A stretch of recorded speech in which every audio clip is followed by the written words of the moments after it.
ಚರ್ಚೆ ಪ್ರಾರಂಭಕ್ಕೆ ಮುಂಚೆ ವೀಕ್ಷಕರೇ ನಿಮಗೆ ಗೊತ್ತಿದೆ ರಿಪಬ್ಲಿಕ್ ಕನ್ನಡದ ಮಹಾಭಾರತ ಚರ್ಚಾ ಕಾರ್ಯಕ್ರಮದ ಜನಾಭಿಪ್ರಾಯ ವೇದಿಕೆ ನಿಮಗಾಗಿ ಮುಕ್ತವಿರತಕ್ಕಂಥ ವೇದಿಕೆ. ನಿಮ್ಮ ಪ್ರಕಾರ ಸಚಿವರಾಗಿರುವ ನಾಗೇಂದ್ರ ಅವರು ನಿಜವಾಗ್ಲೂ ರಾಜೀನಾಮೆಯನ್ನ ಕೊಡಬೇಕಾ? ಈ ವಾಲ್ಮೀಕಿ ನಿಗಮದ ಹಗರಣದ ತನಿಖೆಗಳೇನು ಇನ್ನೂ ಕೂಡ ಪ್ರಗತಿಯಲ್ಲಿದೆ. ಇದೆಲ್ಲವೂ ಆಗಿ ನಿಜವಾಗ್ಲೂ ನಿಜ ಅರ್ಥದಲ್ಲಿ ಕಾನೂನಾತ್ಮಕವಾಗಿ ಕ್ಲೀನ್ ಚಿಟ್ ಸಿಕ್ಕ ನಂತರದಲ್ಲಿ ಮಂತ್ರಿ ಆಗಬೇಕಾ?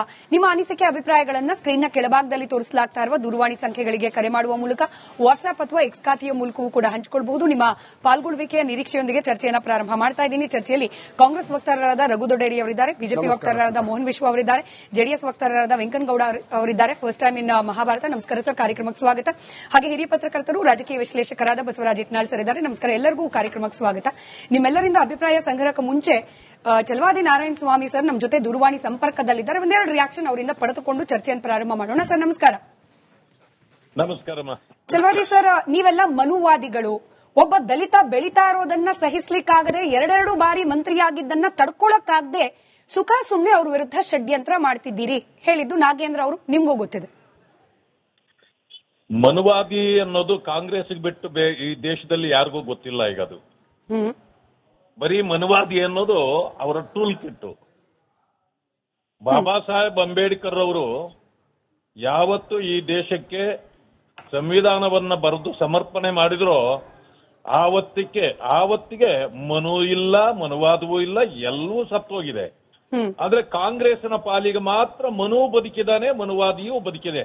ಯಾಕೆಂದ್ರೆ ಅವರ ರಕ್ತದಲ್ಲಿಯೇ ಮನುವಾದ ಇದೆ. ಆ ಕಾರಣದಿಂದ ಇವತ್ತು ಒಂದು ಮಾತನ್ನು ನಾನು ಹೇಳಲಿಕ್ಕೆ ಬಯಸ್ತೇನೆ. ನಾಗೇಂದ್ರ ಅವರ ವಿರುದ್ಧವಾಗಿ ವೈಯಕ್ತಿಕವಾಗಿ ಯಾರದ್ದೂ ಏನೂ ದ್ವೇಷ ಇಲ್ಲ. ಅವರು ಇವತ್ತು ಕಳಂಕಿತರಿದ್ದಾರೆ.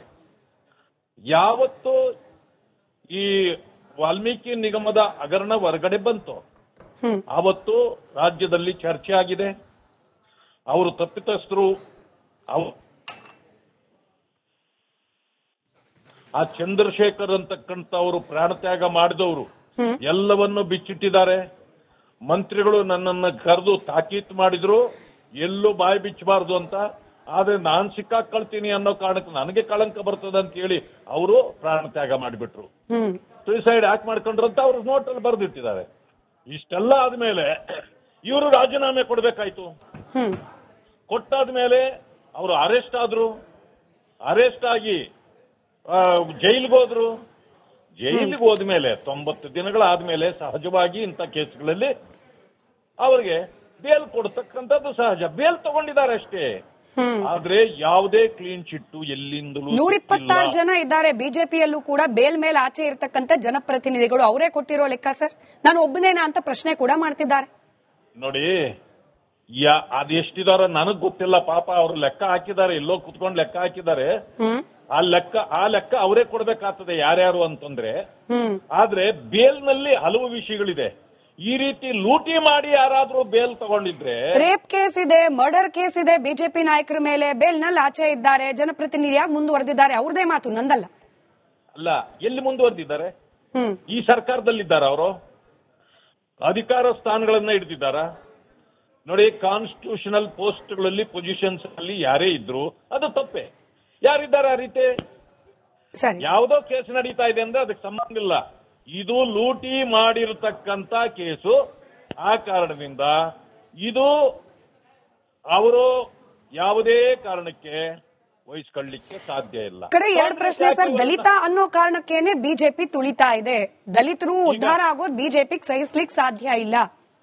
ಈಗ ದಲಿತರು ಅನ್ನೋ ಕಾರಣಕ್ಕೆ ಬಿಜೆಪಿ ತುಳಿತಾ ಇದೆ ಅಂತ ನೀವು ನಿಮ್ಮ ರಕ್ಷಣೆ ತಗೋತೀರಿ. ಆದ್ರೆ ದಲಿತರ ದುಡ್ಡು ದಲಿತರ ನುಂಗಬಹುದು ಅಂತ ಏನಾದ್ರೂ ಕಾನೂನಲ್ಲಿದೆಯಾ?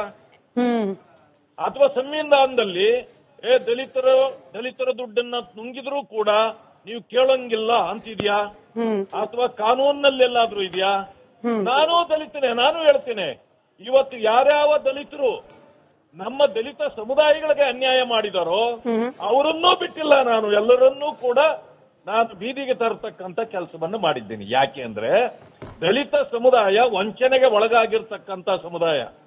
ಅವರಿಗೆ ನ್ಯಾಯ ಕೊಡಿಸೋದ್ರ ಬದಲು ನಾವೇ ಬಂದು ಆ ಜನರಿಗೆ ಅನ್ಯಾಯ ಮಾಡಿದ್ರೆ, ಅವರ ಹಣ ನಾವೇ ಲೂಟಿ ಮಾಡಿದ್ರೆ ಇದನ್ನ ಯಾರು ಒಪ್ಪಲಿಕ್ಕೆ ಸಾಧ್ಯ ಇದೆ ಮೇಡಮ್? ಸರಿ, ಕಡೆ ಪ್ರಶ್ನೆ ಸರ್.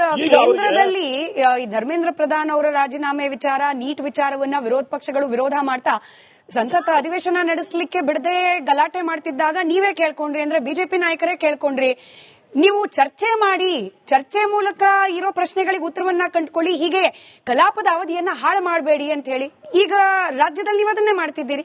ಯಾವ್ದನ್ ಬೇಡ ಅಂತ ಕಾಂಗ್ರೆಸ್ಗೆ ಅಲ್ಲಿ ಹೇಳಿದ್ರಿ, ಇಲ್ಲ ಅದನ್ನೇ ಮಾಡ್ತಿದ್ದೀರಿ.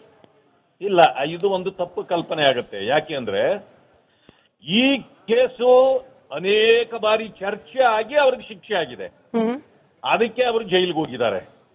ಇನ್ನೊಂದು ಸಾರಿ ಹೋಗ್ಲಿ, ಏನಾದ್ರೂ ಕೋರ್ಟ್ ಇಂದ ಅವರಿಗೆ ಕ್ಲೀನ್ ಚಿಟ್ ಸಿಕ್ಕಿಬಿಟ್ರೆ ಅವರು ಅಪರಾಧಿ ಅಲ್ಲ ಅಂತ ಹೇಳ್ಬಿಟ್ರೆ, ನೀವು ಮಂತ್ರಿ ಅಲ್ಲ, ಅವ್ರನ್ನ ಮುಖ್ಯಮಂತ್ರಿ ಮಾಡಿ. ಇಟ್ನಾಳ್ ಸರ್ ಇದ್ದಾರೆ, ಹಿರಿಯ ಪತ್ರಕರ್ತರು, ನಿಮ್ಗೊಂದು ಪ್ರಶ್ನೆ ಕೇಳಬೇಕು ಅಂತಿದ್ದಾರೆ ಸರ್. ಇಫ್ ಯು ನಮಸ್ಕಾರ, ಬಸವರಾಜ್ ಇಟ್ನಾಳ್ ಮಾತಾಡೋದು. ನಮಸ್ಕಾರ. ನಮಸ್ಕಾರ. ಅಲ್ಲ, ನೀವು ವಿರೋಧ ಮಾಡ್ತಿದ್ರಿ ಸರಿ, ಆದ್ರೆ ನಿಮ್ಮ ವಿರೋಧ ಪಕ್ಷಗಳ ನಿಮ್ಮ ಜೊತೆಗಾರರ ಜೆಡಿಎಸ್ ನವರು ಬೇರೆನೆ ಮಾತಾಡ್ತಿದಾರಲ್ಲ. ನೀವು ಕ್ವಶನ್ ಪೇಪರ್ ಮುಂಚೆನೆ ಲೀಕ್ ಮಾಡಿದ್ರಿ ಸರ್. ನಾನು ಜೆಡಿಎಸ್ ವಕ್ತಾರ ಪ್ರಿಸರ್ವ್ ಮಾಡಿ ಇಟ್ಕೊಂಡಿದ್ದೆ. ಎನಿವೆ ಚಲವಾದಿ ಸರ್ ಉತ್ತರ ಕೊಡಬಹುದು ಇದಕ್ಕೆ. ನಿಮ್ ಜೊತೆ ಯಾಕಿಲ್ಲ ಅವರು ಅಂತ ಇದ್ದಾರೆ. ಅಲ್ಲ, ಅವ್ರು ಬೇರೆ ಬೇಡಿಕೆ ಹೇಳ್ತಿದ್ದಾರೆ, ನಿಮ್ಮ ಬೇಡಿಕೆ ಅವ್ರ ಬೇಡಿಕೆ ಬೇರೆ ಬೇರೆ ಆಗಿದೆಯಲ್ಲ. ಇಲ್ಲ, ಏನು ಇಲ್ಲ. ನೀವು ಬನ್ನಿ ನಮ್ಮ ಕೌನ್ಸಿಲ್ ಅಲ್ಲಿ ನೋಡಿ, ನಮ್ಮ ಜೊತೆಯಲ್ಲಿ ಸಂಪೂರ್ಣವಾಗಿ ಬೆಂಬಲವಾಗಿ ಅವರು ನಿಂತಿದ್ದಾರೆ. ನಮ್ಮ ಇಬ್ಬರಲ್ಲಿ ಯಾವುದೇ ಒಡಕಿಲ್ಲ, ವ್ಯತ್ಯಾಸ ಇಲ್ಲ. ನಾವೆಲ್ಲರೂ ಸೇರಿನೇ ಇದನ್ನ ಮಾಡ್ತಾ ಇದ್ದೇವೆ. Right sir. ವೆಂಕನಗೌಡರು ಬಂದಿದ್ದಾರೆ, ಜೆಡಿಎಸ್ ವಕ್ತಾರರು, ಅವ್ರ ಹತ್ರ ತಿಳ್ಕೊಳ್ಳೋಣ. Anyway thank you so much Chalavadi Narayana Swamy sir, ಸಮಯ ಕೊಟ್ಟಿದ್ದಕ್ಕೆ, ಮಹಾಭಾರತ ಕಾರ್ಯಕ್ರಮದಲ್ಲಿ ಭಾಗಿಯಾಗಿದ್ದಕ್ಕೆ. ರಘು ದೊಡ್ಡೇರಿ ಅವರೇ, ಕಡೆ ಅಸ್ತ್ರ ಅಂತಂದ್ರೆ ವಿಕ್ಟಿಮ್ ಕಾರ್ಡ್ ಪ್ಲೇ ಮಾಡೋದು. ಇರುವ ಎಲ್ಲಾ ಮಾರ್ಗಗಳನ್ನ ಪ್ರಯತ್ನ ಪಟ್ಟು ಯಾವುದೂ ಕೂಡ ವರ್ಕೌಟ್ ಆಗ್ತಿಲ್ಲ ಅಂತಂದಾಗ ಅಯ್ಯೋ ಪಾಪ ನಾನು ಅನ್ನೋ ರೀತಿಯಲ್ಲಿ ನಾನು ದಲಿತ, ನನ್ನನ್ನು ತುಳಿಯೋ ಪ್ರಯತ್ನ ಮಾಡ್ಲಾಗ್ತಾ ಇದೆ, ಬಿಜೆಪಿಯವರು ಮನುವಾದಿಗಳು, ಇಂಥ ಒಂದು ಹತಾಶ ಮನೋಭಾವನೆಗೆ ಹೋಗ್ಬಿಟ್ರ ಸಚಿವ ನಾಗೇಂದ್ರ ಅವರು ಅನ್ನೋ ವಿಶ್ಲೇಷಣೆ ಸಾಮಾಜಿಕ ಜಾಲತಾಣದಲ್ಲಿ, ಸಮಾಜದಲ್ಲಿ ಎರಡೂ ಕಡೆ ಆಗ್ತಿದೆ, ಎಸ್ಪೆಷಲಿ ವಿರೋಧ ಪಕ್ಷದಲ್ಲಿ.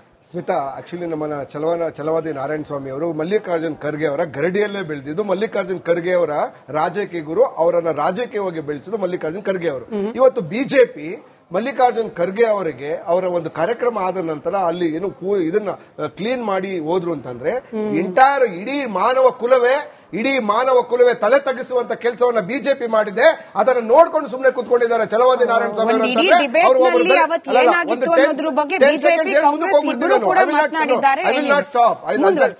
ಓಕೆ, ಈ ಛಲವಾದಿ ನಾರಾಯಣ ಸ್ವಾಮಿ ಅವರು ಏನಿದ್ದಾರೆ ಕೌನ್ಸಿಲ್ ಅಲ್ಲಿ ಇದಾಗಿದ್ದಾರೆ. ಸೊ ಅವರು ನಿಜವಾಗ್ಲೂ ಇವತ್ತು ತಲೆ ತೆಗೆಸುವಂತ ಕೆಲಸ ಅವರ ಪಕ್ಷ ಮಾಡಿದೆ. ಅದನ್ನ ಖಂಡಿಸುವ ಒಂದು ಧೈರ್ಯವನ್ನ ತೋರಿಲ್ಲ. ಅದು ದಲಿತರಿಗೆ ಮಾಡಿದಂತ ಅವಮಾನ. ಓಕೆ, ಮೊದಲನೇದಾಗಿ ಅವರು ಇಡೀ ದಲಿತ ಸಮುದಾಯಕ್ಕೆ ಮಾಡಿರ್ತಕ್ಕಂಥ ಅವಮಾನ. ಮನ ಛಲವಾದಿ ನಾರಾಯಣ ಸ್ವಾಮಿ ಅವರು ಕೂಡ ಇವತ್ತು ದಲಿತ ಸಮುದಾಯದ ಪರವಾಗಿ ಧ್ವನಿ ಎತ್ತುವ ಒಂದು ತಾಕತ್ತನ್ನ ಕಳ್ಕೊಂಡಿದೆ.